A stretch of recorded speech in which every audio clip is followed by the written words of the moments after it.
This morning on Daybreak, our Target 8 investigation into the spread of heroin in West Michigan suburbs continues. Now, yesterday at 6 o'clock, we showed you how many of the 19 heroin overdose deaths in Kent County last year were in the suburbs, not the city. We talked with the dad of one of those victims who says everybody needs to realize this could happen in your neighborhood. Now, a lot of you had questions about heroin use, and this morning we're taking those questions to an addiction specialist. Right now I'm joined by Bethany Fisk with the Salvation Army's Turning Point program. So we asked the people and viewers to submit their questions to Facebook, and we have a two-part question here that was submitted by Shelly. She posted it on our Wood TV Facebook page. The first thing she asked is, how do people get addicted? I think as far as the reasons why, the amount of reasons equals the amount of reasons that can exist. I think the important thing to remember is that addiction is a progressive disease. So as people begin to abuse opiates, it tends to start with a lower grade opiate such as hydrocodone, Vicodin, then it progresses to OxyContin use, methadone, snorting heroin, and then eventually progresses to the IV heroin use. The reasons why people start could be, I mean, someone could just use it once as part of a societal norm in their, clique, their group, societal group. And then it progresses. You're more at risk to have an addiction if you have trauma. That could be PTSD, sexual abuse, dysfunctional childhood.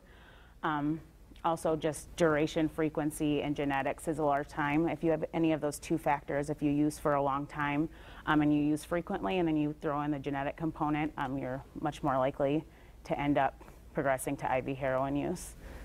I mean, a lot of technical reasons, really, why you would get involved here. I mean, but it's also a social issue, too, Absolutely. Right? I mean, I think when we're younger, you get caught up in pure norms, and maybe someone has pills, and your grandma has pills, and someone else tells you, hey, how about let's try those? As you use those for longer and you build a tolerance to those, and all of a sudden you need a more potent opiate to get that euphoric high, and eventually the euphoric high goes away, and you're just really using an opiate to feel normal, to get up in the morning, to have motivation. The second part of the question that Shelly asked here is why is it so hard for people to stop? I'm really glad she asked that, because there's real pathological, disease processes that happen in the opiate-addicted brain. Everyone has natural opiates in their brain. They're there. If you look at a kitten, you may all of a sudden your opiate receptors get sparked, dopamine's released, you feel happy, you feel warm. The brain becomes addicted itself, and as you use opiates more and more, your opiate receptors get surged, dopamine surges out of your brain in large amounts. And as that happens, your brain says, I'm only going to release dopamine when I use an opiate.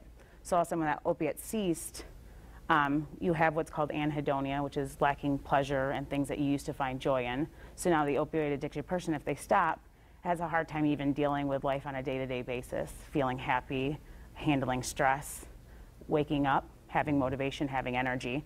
So it really, and it's a long process. The acute stage, even for withdrawal, is 5 to 7 days. But as it goes on, I mean, these symptoms can last months to years, sometimes forever in a very chronic opiate abuser. So it's really hard to overcome it, because a lot of times the opiate-addicted person will get clean and then they'll say, why did I get clean to feel like this?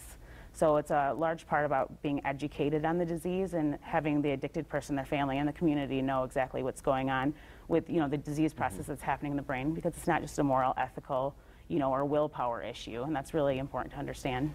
There's so many questions here, because it is one of those issues that we need to understand in order to address it. It's affecting our young people in a lot of our suburbs and a lot of the towns that you don't expect this sort of thing to happen. It could be happening in your town. You may not even know it here. If you do have more questions for you, or questions for this, we have a lot of the answers listed on our website at woodtv.com. Our story is there. You can take a look at it as well. So be sure to check it out there. I wish we had more time, but we don't. I'm a talker. Morning. Yeah, thanks for coming in to talk about You're welcome. that here.